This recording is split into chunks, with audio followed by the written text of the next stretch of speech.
안녕하세요. 눈뜨는 인생입니다. 오늘의 책은 생각하는 기계, 생각하지 않는 인간, 저자는 홍성원, 리드 출판입니다. 책의 내용 중 일부를 요약하여 읽어드립니다.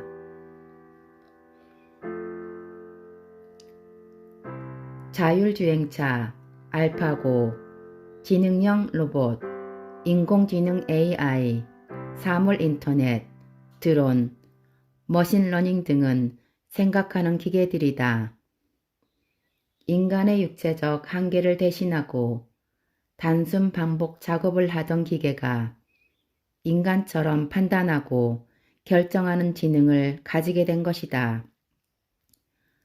이에 따라 생각하는 기계가 얼마나 인간을 위협할지에 대한 관심도 커지고 있다.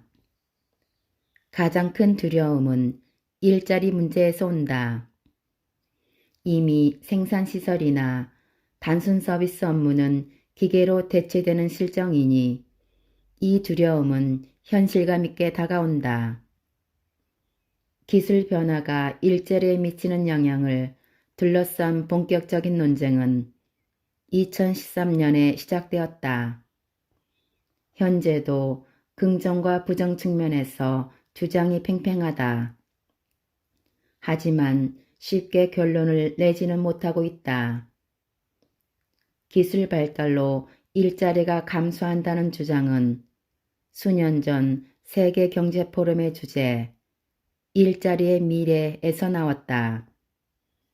2020년까지 210만 개의 새로운 직업이 만들어져도 710만 개의 일자리가 사라져 결국 500만 개의 일자리가 없어진다는 예측이었다. 반면에 로봇과 인공지능 대 인간의 관계는 대체뿐 아니라 보완 협업으로 진행된다는 예측도 나왔다. 예를 들어 직무가 비정형적이고 이동성, 인지조작 협업 능력, 판단과 창의력, 감성과 공감력이 중요할수록 기계의 대체 가능성은 떨어진다. 반대로 노동 강도, 저임금 문제로 인력 수급이 어렵거나 업무의 복잡성, 관련 지식이 지나치게 빨리 증가할 경우 인간과 기계의 협업 필요성이 높아진다.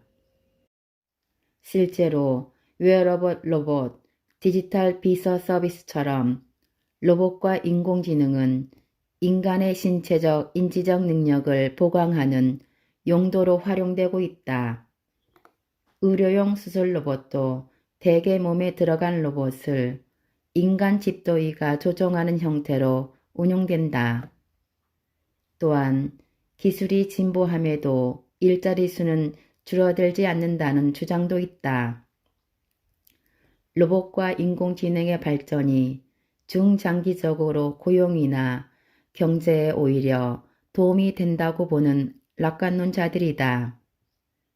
2015년 MIT 대학 데이비드 아우터 교수는 기계로 대체되는 것은 직무이지 직업이 아니라고 단언했다.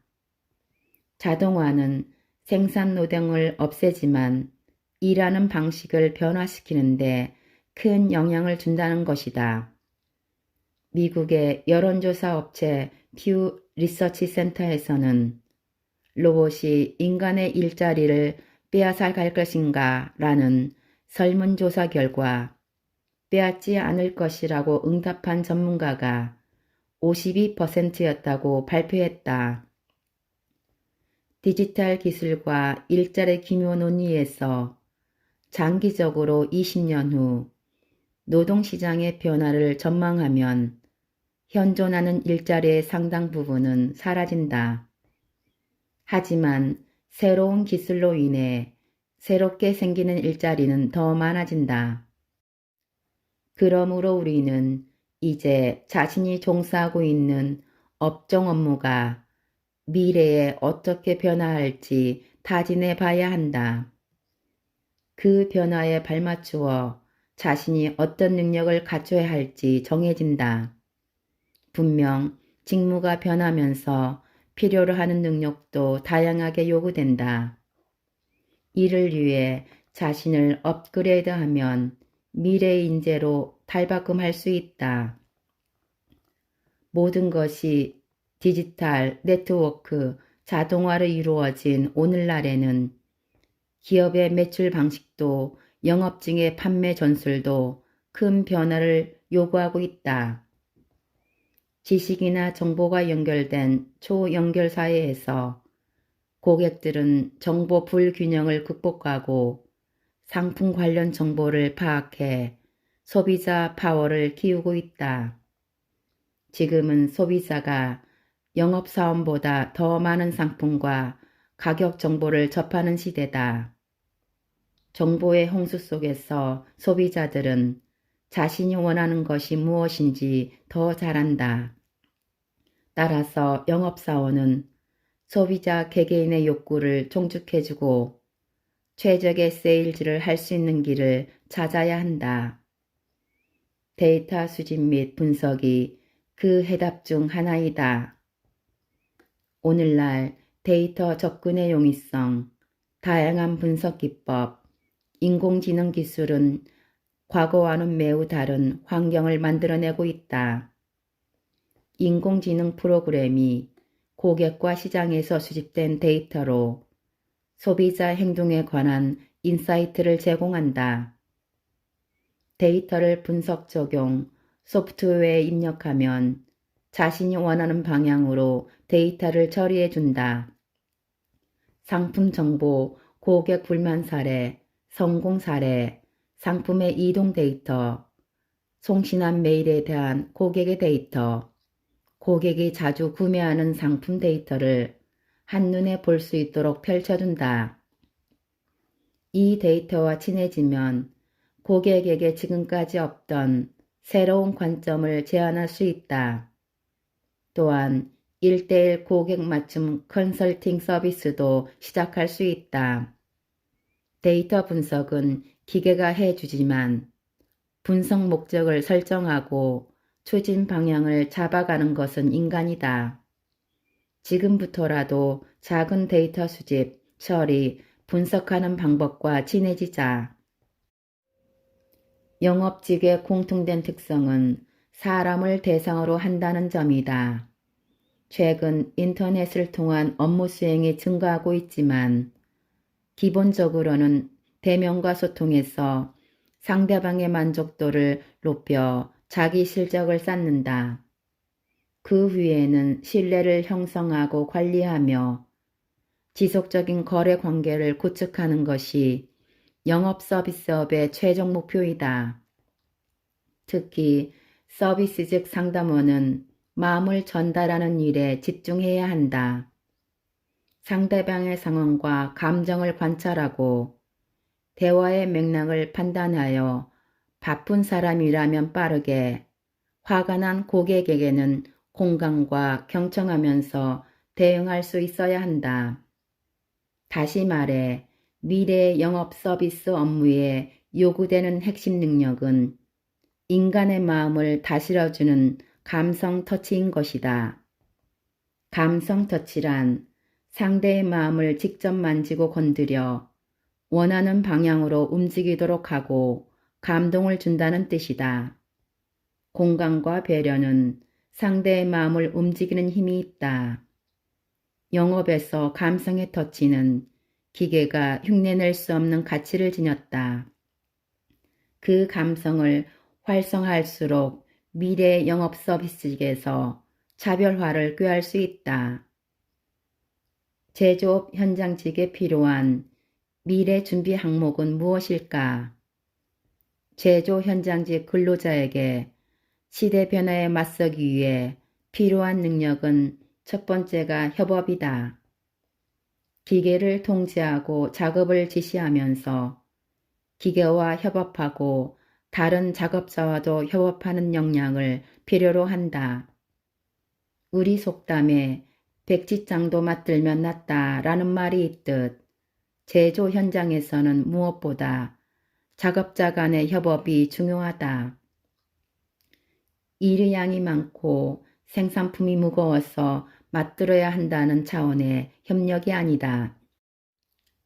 인공지능, 멋진 기계가 들어와도 제조 현장에서는 공정 간 막힘없는 흐름을 위해 작업자 간 협력이 필요하다. 이것이 충족되지 않으면 소비자가 만족해야 하는 완성품이 제대로 나올 수 없다. 영민한 소비자의 요구에 상품의 성능과 품질을 개선하기 위해서는 매우 중요한 사안이다. 두 번째는 논리적인 토론과 소통하는 능력의 개발이다. 동료들과 작업 경험을 공유하고 문제 해결을 위한 기술을 함께 개발하고 논의하는 일이다. 상호 동기를 부여하고 문제 해결자로 나서야 하기에 더 많은 의견과 대화가 오고 가야 효율적인 일 처리가 가능하다. 단순 작업은 기계에게 맡기고 작업자들은 업무 개선이나 단위 조직의 성과를 위해 서로의 경험과 생각을 나눠야 한다. 전문 기술로 새로운 제품과 서비스를 창조하는 연구개발직은 사회적 기대치가 높고 기술 발전의 핵심 인재로 인식된다. 기술직, 엔지니어로 불리는 연구개발직의 범위는 기계, 전기, IT 등 매우 광범위하며 전문 영역별로 요구되는 지식이나 기술이 매우 상이하다. 일반적으로 연구개발적인 많은 아이디어가 필요하고 논리적이고 분석적 사고가 중요한 직무이다. 또한 논리적이고 분석적인 사고의 한계를 보완하기 위하여 감성적이고 창의적인 사고가 요구된다. 기계가 더 빠르게 처리하는 자료의 분석이나 논리적 추론은 기계에게 맡기면 된다. 대신 창의적인 업무를 하려면 무엇이 필요한가? 첫째는 산업 현장의 다양한 경험을 토대로 새로운 생각을 떠올려야 한다. 현장을 느끼고 직접 몸을 움직여서 체득한 쓸모있는 경험이 창의력의 기초가 된다.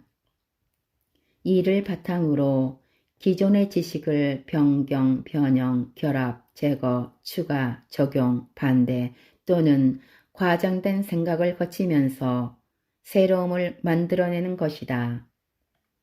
두 번째는 어떤 문제에 끊임없이 의문을 제기해야 한다. 질문은 호기심을 갖고 스스로 과제를 해결하려는 의지에서 나온다. 자신의 아이디어를 당당하게 내놓을 자신감을 기르자. 세 번째는 자기 생각을 정리하고 표현할 줄 알아야 한다. 새롭게 얻은 지식이나 새롭게 경험한 것 등 자기 나름의 숙성 과정을 거쳐야 자기 것이 된다. 자신이 정리하고 이해한 과정을 거치면 새로운 사고 관점이 생기고 협업에 적용할 아이디어도 생긴다. 마지막으로는 아직 데이터가 없는 새로운 분야에 적극적으로 도전하자. 자료나 데이터가 없는 새로운 영역, 주제에 관심을 가지고 연구 자료의 학습, 세미나 참석, 토론회에 참여하자. 무수한 자료 더미에서 가치를 찾아내야 한다. 그것을 어디에 어떻게 적용해 기술을 발전시킬지, 상품 가치를 바꿀지에 대한 일은 연구개발직의 몫이다. 관리 사무직은 습관과 간섭에 얽매여 일하기 쉬운 분야다. 기존의 업무 방식에서 변화를 꾀하지 않는다. 익숙함을 추구하고 행정적 실수를 줄이려 하기 때문이다. 하지만 이제 이런 관리는 기계가 대체되고 있다. 이에 전전긍긍하지 말고 생각을 전환해 인사, 재무, 총무 등 자기 업무를 수행하면서 그 속에서 조직의 이슈를 찾아 성과를 창출해내자. 담당자의 감이나 주관성, 상부의 지시만 받아 수행하던 방식에서 벗어나 데이터 분석을 통해 객관적이고 공정한 방식으로 이슈 파이팅을 할 줄 알아야 한다. 이슈 파이팅이란 조직과 이해관계자의 존립에 긍정적 또는 부정적 영향을 미치는 문제에 대하여 도전적 선제적으로 해결점을 찾아 변화를 정착시키는 활동이다. 좋은 기업은 결국 사람이 만든다. 사업 목표, 조직 체계 및 일하는 방법 등 구성원들의 의식 변화를 만드는 것이 중요하다. 이를 위해 공론의 장과 네트워크 형성 등 주변 여건을 조성해야 한다. 조직이 존립하기 위해 관리사무직은 궁극적으로 기업의 싱크탱크 역할을 해야 한다. 조직의 이슈를 찾아내고 그 이슈를 해결하기 위해 조직과 사람에게 변화를 이끄는 능력을 개발하는 것이다. 바로 이것이 이슈 파이팅이다. 또한 관리사무직은 개인보다는 조직, 소수보다는 다수를 위해 존재하는 직종이다. 조직원이 업무를 활성화할 수 있도록 돕는 역할을 해야 한다. 불만을 해소해주고 최대의 효율을 끌어내는 동기를 마련해주는 것도 관리사무직의 역할이다. 그러기 위해 최대한 친밀감과 공감 능력을 발휘해야 한다. 기계로 대체되는 조직사회에서 가장 중요한 구심점 역할을 감당할 능력을 갖춰야 때이다. 기계가 월등하게 발전하는 시대에 인간만의 강점으로 공감 능력을 꼽지만 공감의 레벨은 올라가지 않고 있다. 타인에 대한 공감 능력이 절실하게 요구되는 시대이다. 타인에게 관심을 보여 대면하는 대상의 감정과 생각을 읽으려고 노력해야 한다. 오랜 동료이거나 인사 담당자로 권위가 있고 경륜이 많으니 당연히 자신에게 공감할 것으로 믿어서는 안 된다. 사람에 대한 이해를 바탕으로 관심과 관찰만이 공감 수준을 올리는 가장 빠른 길이다. 생각의 범위를 생각해 본 적이 있는가? 하나의 단서로 시작해 생각을 이어가다 보면 무궁무진하게 뻗어나간다. 시간의 제한으로 생각을 끊지 않으면 몇 날 며칠이고 계속될 것이다. 기계는 어떤가? 조직자의 명령 없이는 자체적으로 생각이 작동되지 않는다. 모든 명령을 정확하고 신속하게 처리할 수는 있으나 그 외 변수에 대한 대체 능력은 없다. 인간과 기계의 다른 점이다. 기계와 인간의 대결에서 승부처는 단연코 사고력이다. 생각이 생각을 단련시킨다. 하나의 생각이 다른 생각을 불러와 처음 생각을 단단하게 만든다. 논리와 추론이 여기에서 발생한다. 미국 심리학계 회장을 지낸 다이언 할퍼는 사고력을 인지적 기술과 전략을 사용하여 논리적 결론 도출, 문제 해결, 올바른 판단, 효과적인 설득 및 대화와 같은 공감적 결과를 만들어내는 사고 방법이다 라고 정의했다. 생각하는 힘은 교육으로 개발할 수 있다. 일상에서 사고력을 높이려는 노력도 가능하다. 먼저 사고 역량을 키우는 방법으로 독서가 좋다. 지식인이 인문 고전을 추천하는 데는 이유가 있다. 오랜 시간 동안 삶의 진리, 철학, 경험을 담은 이야기가 시대를 초월해 깊은 울림을 주기 때문이다. 책 한 줄 한 줄을 읽으면서 작가 또는 등장인물의 논리력, 분석력, 설득력, 통찰력, 사고의 다양성, 창의력 등을 접할 수 있다. 읽는 순간 수십 가지 생각이 든다. 이런 과정을 통해 사고력과 지식이 커가는 것이다. 일론 머스크는 민간 우주기업 스페이스X, 전기자동차, 기업 테슬러 등 이름만 들어도 굵직한 회사의 창업자이다. 최근 스페이스X는 세계 최초로 민간 우주선 발사에 성공했다. 일론 머스크도 독서벌레로 어린 시절 책을 손에서 놓지 않았으며 이렇게 고백했다. 학교 도서관과 마을 도서관에 있는 책을 모조리 읽어버렸습니다. 아마 초등학교 3, 4학년이었을 겁니다.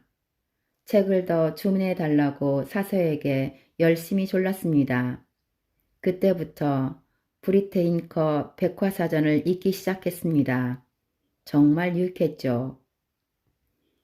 마크 주커버그 역시 어린 시절부터 역사, 예술, 논리학, 그리스 신화를 탐독하고 심리학을 전공했다. 그는 사람은 누구나 연결되어 있고 싶어 한다는 인문학적 통찰 끝에 페이스북을 창업했다. 이들은 남보다 앞서 세상을 읽었다. 책에서 얻은 통찰력으로 거대한 꿈을 꾸었으며 그 꿈을 현실로 바꾸었다. 세상에 없던 새로운 기계를 만든 유명인들이지만 이들을 있게 한 것은 엔지니어 관점의 기술 개발이 아니었다. 인문 철학을 통한 생각하는 힘이었다. 책에는 어마어마한 힘이 숨겨져 있다. 폭발적인 지적 성장과 생각의 수준을 올리는 일은 독서로 이루어진다. 다음으로 아날로그식 사고로 자기 생각을 숙성시키는 과정이 필요하다. 포도가 숙성되어야 맛있는 포도주로 탄생하듯 이미 만들어 놓은 틀에서 사고하기보다 자기만의 생각이나 의견을 생성하고 자기화하는 과정이 필요하다. SNS의 발달로 정보가 방대해지고 정보의 접근성이 좋아졌다. 하지만 재미와 오감을 자극하는 표현에 쉽게 빠진다. 정보의 홍수 속에서 빅데이터에 의해 편향된 정보만 접하다 보면 시야가 흐려지고 판단력을 잃게 된다. 다트머스 대학과 카네기 멜론 대학의 연구팀은 종이로 읽을 때와 모니터로 읽을 때 이해도의 차이라는 연구 결과를 언론에 공개했다. 노트북 PDF로 글을 읽은 사람은 구체적인 사항이나 정보를 잘 기억했다.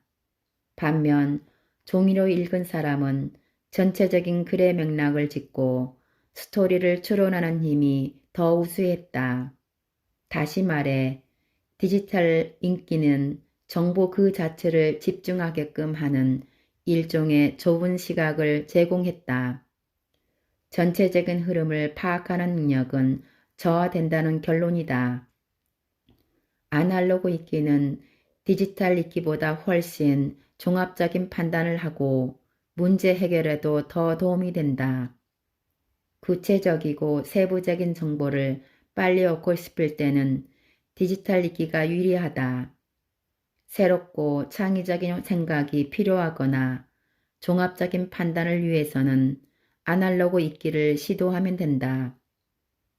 대화와 사색으로 대표되는 아날로그 감성의 귀환은 그동안 기계에 의존해온 생활의 반성이자 인간적인 감성 회복의 시작이다. 디지털의 편리함보다는 현존하는 것, 직접 만질 수 있는 것들을 추구하면서 자신만의 생각, 자신만의 소유물을 얻는 데 관심을 가져야 한다. 아날로그가 존재하는 형태인 사람과의 만남, 대화와 토론, 음악, 여행, 책의 영역에서 인간만의 감성을 키워가는 기회를 만들자. 마지막으로 익숙함으로부터 벗어나기 위해 새로운 환경, 다양한 문화의 폭넓은 경험이 필요하다. 일본의 경제학자 오마에 게니치는 자신을 바꾸기 위해서는 시간을 다른 곳에 쓰거나 사는 장소를 바꾸거나 다른 사람을 만나라고 한다. 결국 낯설음과 마주하기이다. 낯선 일, 낯선 장소, 낯선 사람들을 만나는 것이 변화를 인식하고 익숙함의 의존성을 방어하는 길이다. 인류는 좀 더 편리하게 빠르게 그리고 효율적으로 문명을 변화시키며 발전해 왔다. 인간의 무한한 발전 가능성과 새로움에 대한 욕망과 도전이라는 강력한 무기가 있기에 가능했다. 너무 빠른 변화, 급격한 발달에 적응하지 못하는 개인은 인간의 무기를 잃고 의존성에 빠져 스스로 성장 동력을 상실하기도 한다. 새로운 환경, 낯선 것들과 만났을 때 비로소 우리 머릿속에서 새로운 생각들이 일어난다. 그러므로 자신의 발전을 위해서는 의식적으로 새로운 환경에 도전하자. 새로운 생각을 이끌어내야 한다. 철학자 니체의 말을 기억하자. 새로운 것에 대한 선의, 익숙치 않은 것에 호의를 가져라. 감사합니다.